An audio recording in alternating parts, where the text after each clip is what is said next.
Guys, তো তোমরা সবাই কেমন আছো? আশা করছি অনেক ভালো আছো। আমিও কিন্তু অনেক ভালো আছি।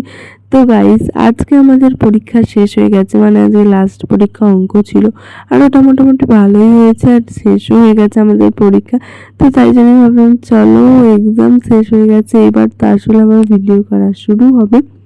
আর তার জন্যই আমি আজকে আবার একটা ব্লগও করতে লেগে গেছি। তো এটা যদি আমি সকাল থেকে করছিলাম, বাট ঠিক আছে, অঙ্কটা তো আমি সন্ধ্যেবেলা প্র্যাকটিস করেছিলাম। আর এটা হলো অঙ্ক পরীক্ষার আগের দিন সকালবেলার ভিডিও, যেখানে কিন্তু এখানে আমি সকালবেলা উঠে সেই ভাইরাল বিটিএস অডিও ট্রাই করছিলাম। যদিও আমার এটা পার্পেল কালারেরটা নয়, বাট ব্ল্যাকটাই আমি দেখে তো শক হয়ে গেছিলাম। প্রথমে আমি খেয়াল করিনি যে এটা ছিল ওই অডিওটা, মানে বিটিএস অডিওটা। প্রথমে আমি ভেবেছিলাম যে এটা হয়তো নর্মাল অডিও। তারপরে খেতে খেতে হপকা আমি যেন নোটিস করলাম যে এতে বিটিএস এর লোগোটা দেওয়া, বিটিএস আর্মির যে লোগো সেইটা দেওয়া। তারপরে তো ভাবলাম তো চলো এইটারটা আগে অবশ্যই একটু ছবি তুলে নেওয়া দরকার। নয়তো আমি অবশ্যই এমনি মানে খাচ্ছিলাম, নর্মাল ভিডিও করবো জানতাম, বাট তাও ওই অডিওটার আর ভিডিও করিনি। কিন্তু তারপর যখন দেখলাম যেটা বিটিএস অডিও, তখন আমি ভিডিও করতে এলাম। তো সত্যি বলতে আজকে তো আমি খুবই খুশি ছিলাম, মানে আজকে আমার সাথে অনেক কিছু ভালোই হয়েছে। তো তার যেমন দেখো, এখানে আমি কিন্তু আজকে টিফিনটাও আলু ভাজা আর কাবলি চানার তরকারি দিয়ে করেছিলাম, মানে এতে মুড়ি দিয়ে আমি অবশ্যই খেয়েছিলাম। আর তারপরে পরীক্ষা দিয়ে এসে এইখানে একটা ভিডিও শ্যুট করছিলাম, এটা হলো বিহাইন্ড দ্য সিনস। আর এইখানে তারপরে আমার মা কিন্তু ডাক্তার দেখাতে গেছিলো, আর ডাক্তার দেখিয়ে এসে কিন্তু মানে আসার সময় আমার জন্য নিয়ে এসেছিল পেস্ট্রি। তো আজকে আমার সমস্ত কিছু খাবার এখনো অবধি ভালোই খাওয়া হয়েছে।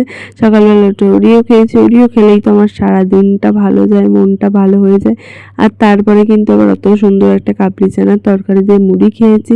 তারপরে এখানে আমার মা বেলাতে নিয়ে এসেছিল পেস্ট্রি। আর সত্যি বলতে দুপুরবেলাও আমাদের খুব টেস্টি একটা মাছের ঝাল হয়েছিল, যেটা দিয়ে ভাতটা কিন্তু আমি খাইনি, মানে মাছের ঝালটা একটুখানি খেয়েছি, ভাত খাইনি।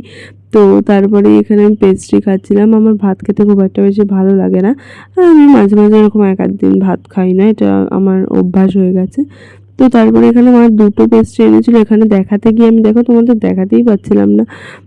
তো দুটো পেস্ট্রি এনেছিল, কারণ আমার আর আমার ভাই দুজনের জন্য দুটো পেস্ট্রি এনেছিল। আর এগুলো বাটারস্কচ ফ্লেভারের পেস্ট্রি ছিল, যেগুলো খেতে তো অসাম ছিল, অসাম। এখন তো আবার চকলেটের থেকেও বাটারস্কচটা বেশি ভালো লাগে।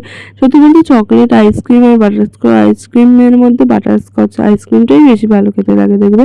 তো তেমনই পেস্ট্রিটাও, মানে চকলেটের থেকে বাটারস্কচটা আমার বেশি ভালো লাগে। সবার পছন্দ একই হয় না, কারো চকলেট বেশি ভালো লাগে, কারো বাটারস্কচ। আমার বাটারস্কচটাই বেশি ভালো লাগে, তাই আমি আমাকে বলেই দিয়েছিলাম যে দেখো বাটারস্কচ ফ্লেভারেরই এই পেস্ট্রি আনবে, বাটারস্কচ ফ্লেভারেরই পেস্ট্রি আনবে, তুমি চকলেট পেস্ট্রি আনবে না, চকলেট পেস্ট্রি আনবে না। তো ওরকম করে অনেক করে বলে দিতে তবে আমার মা মনে করে এনেছে, নয়তো আমার জন্য চকলেট পেস্ট্রি বা প্যাটিস নিয়ে চলে আসতো নিজের মতো। তো আমি বলে দিয়েছি যেহেতু এটা আনতে, তো এটাই এনেছে। আর দারুণ খেতে ছিল এটা, মানে কি বলবো, টেস্টের কোনো কিচ্ছু হবে না, একদম দারুণ ছিল। দুটো লেয়ার ছিল কেকের, আর দুটো ক্রিমের লেয়ার ছিল। তারপর উপর দিয়ে আবার আমন্ড বাদাম ছড়ানো ছিল, অনেক বাদাম ছড়ানো ছিল, ড্রাই ফ্রুটসও ছড়ানো ছিল। তো এটা খেতে অসাম ছিল। আর সত্যি বলতে আনার পর আমি একটুখানি ফ্রিজে ঢুকিয়ে দিয়েছিলাম যাতে ঠান্ডা হয়, কারণ মা রোদে রোদে এসছে, ওটা গরম হয়ে গেছে। তো তারপরেই ওই জন্য আমি একটু ফ্রিজে ঢুকিয়ে দিয়েছিলাম, ফ্রিজে ঢুকিয়ে দিতে ওটা একটু ঠান্ডাও হয়ে গেছিলো। তো তারপর তো ওটা খেতে আরও বেশি ভালো লাগছিল, মানে আরও হেভি লাগছিল, কি বলবো। আমার তো এখন বয়সের দিতে গিয়ে আবার আমার খেতে ইচ্ছে করছে, বাট কী করবো, আর নেই।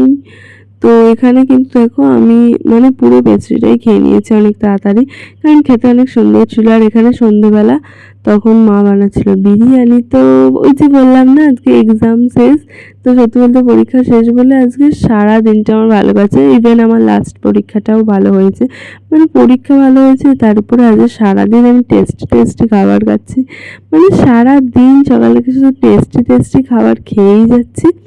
আর তারপরেই তো এখানে মা প্রেসার কুকারে করে বিরিয়ানি করছিল, মানে সরি কড়াতেই বিরিয়ানি, মানে বিরিয়ানিটা নর্মাল যেমন করে তেমনই করছিল। এটা লাস্টের ক্লিপটা, মানে বিরিয়ানিটা যে মাংসগুলো দিয়ে লাস্টে একবার ফোটায় না, সেই ক্লিপটা ছিল এটা।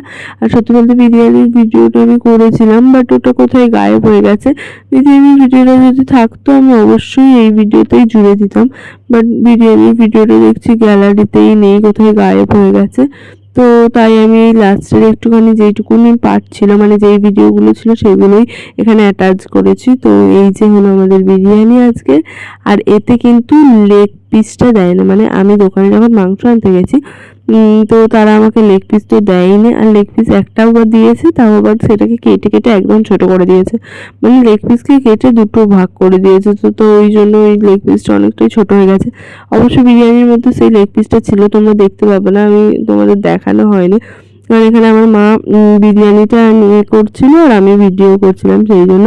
আর এখানে সত্যি বলতে বিরিয়ানিটা খেতে কিন্তু খুব সুন্দর হয়েছিল, মানে ঘরে বানানো বিরিয়ানি যে এত সুন্দর খেতে লাগে আমি জানতাম না। এতে কিন্তু অত কিছু মানে মশলা অ্যাডই করা হয়নি, মানে আতর জল, কেশর জল, তারপর গোলাপ জল যেগুলো বলে না, সেগুলো একটাও অ্যাটাচ করা হয়নি। বাট তার সত্ত্বেও খেতে দারুণ ছিল, কারণ মাংসটা বেরেস্তা স্টাইলের রান্না করা হয়েছিল আর তারপরে ওই বিরিয়ানির চালের উপর ছড়িয়ে দেওয়া হয়েছিল। তো যাই হোক, খুব ভালো আজকের দিনটা আমার কাটলো, তাই ভাবলাম চলো এই একটা সুন্দর দিন তোমাদের সাথে শেয়ার করি। তো আজকের মতো ভিডিওটা এতটাই থাক, দেখাবে আবার পরের দিনের নতুন কোনো একটা মজাদার ভিডিওতে। তো আজকের মতো বাই।